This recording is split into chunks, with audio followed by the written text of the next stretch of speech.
Makin hot diskusi, kopi kesayangan Hotman. Aduh, benar-benar nikmat. Oke, dua pertanyaan kepada Taufik dan Pak Ferry.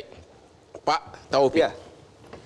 Kita ini kan tidak terlepas dari pergaulan internasional. Betul. Ada dua jenis perzinahan sekarang, yaitu perzinahan orang yang nikah sama perzinahan dua-duanya single. Ya, betul. Untuk perzinahan orang yang nikah, sudah hampir semua negara di dunia mengatakan itu bukan sebagai perkara pidana karena itu privasi. Sekarang Indonesia nambah lagi, yang single pun termasuk perzinahan. Kita ini mau arah kemana sih? Mau menyerapkan semua atas dasar moral? Ya. Dan jadi memang ada dua jenis delik ya, ada mala per se, ada mala prohibita.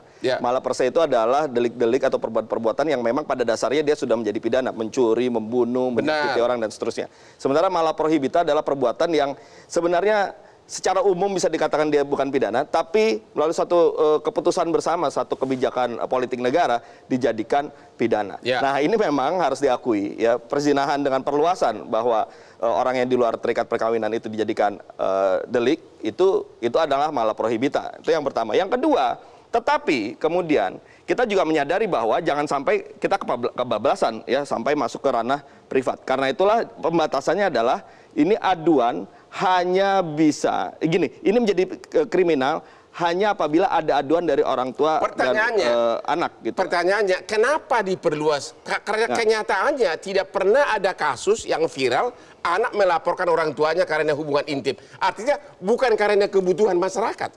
Ya, jadi begini Bang.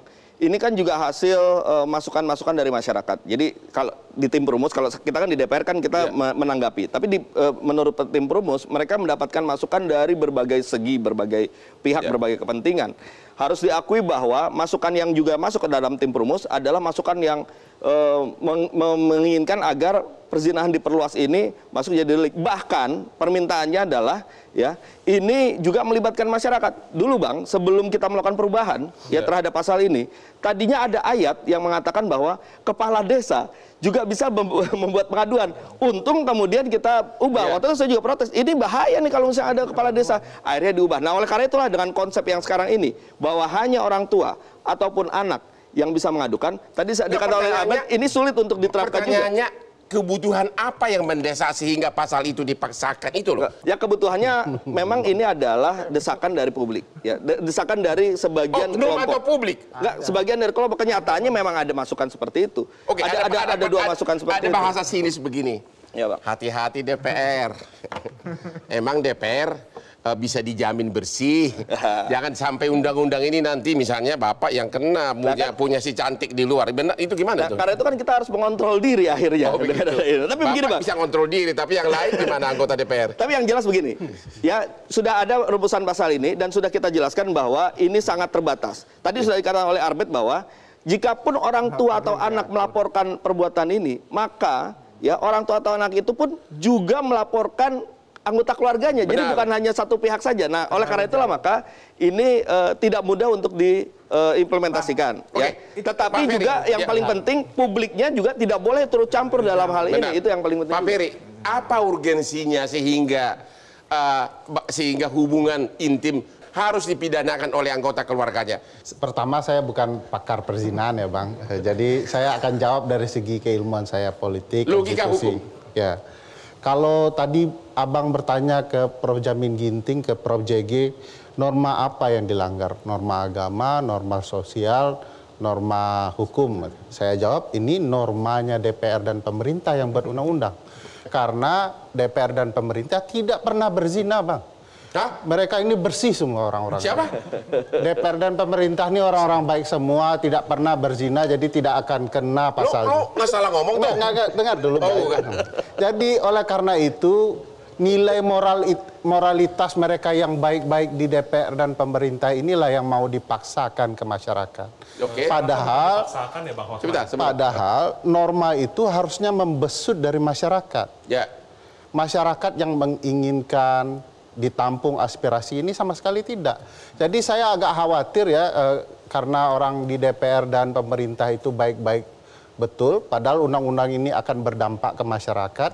tidak kepada mereka saja, yang menanggung akibat dan beban dari undang-undang ini akhirnya masyarakat. Anda sinis nih atau apa nih? Abang menangkapnya seperti apa?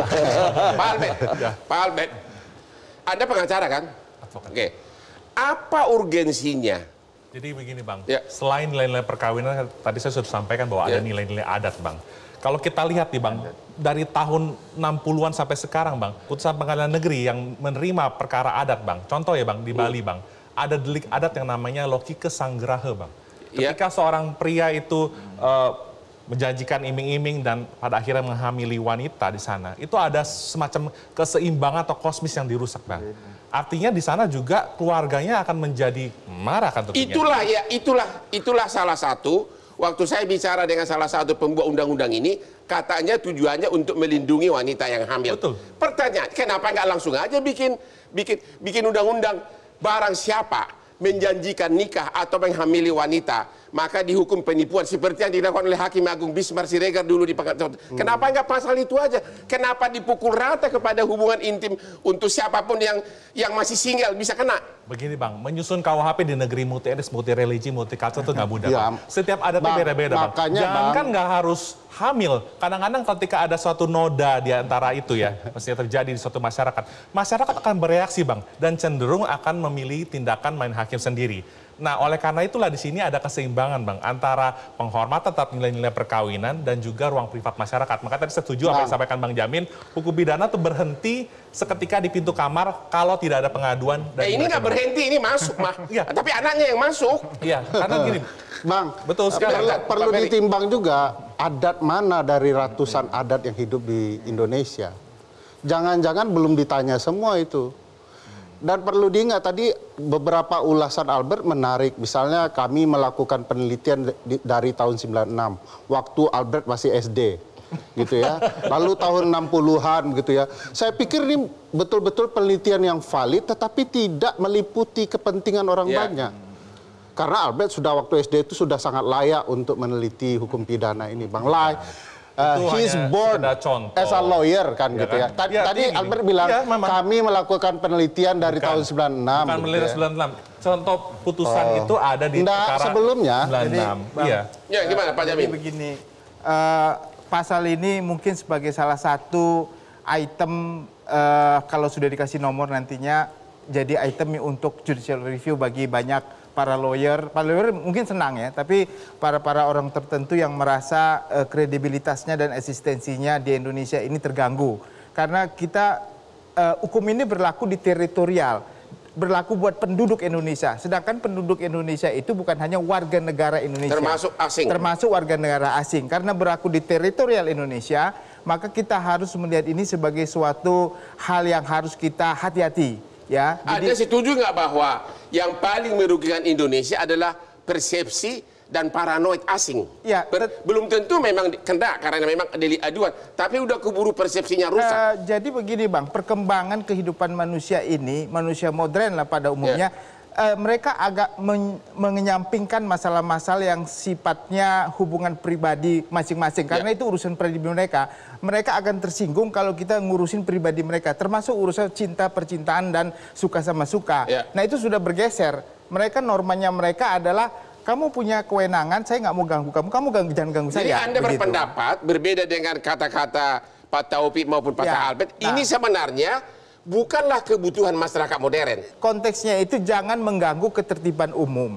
Dan orang banyak. Kalau orang berdesah-desah di kamar itu tidak mengganggu ketertiban umum. Itu urusan mereka. Tapi kalau mengganggu ketertiban umum, kamu kena, apalagi kalau kamu sebarluaskan, kamu siarkan, itu baru dilarang. Jadi Anda mengatakan pasal ini tidak sesuai dengan kebutuhan masyarakat modern. Kebutuhan masyarakat modern itu harus ada surveinya juga Bang. Karena kalau kita bilang kebutuhan masyarakat, tapi pada umumnya masyarakat modern, seperti Abang katakan tadi, ini bukan suatu pasal pembidanaan kan. Artinya apa? Masyarakat modern sekarang tidak menilai itu sebagai suatu hal yang patut dipidana begitu. Bang Oman, habis kita istirahat. Ini sudah peringatan nih. Kita kembali lagi setelah yang berikut ini.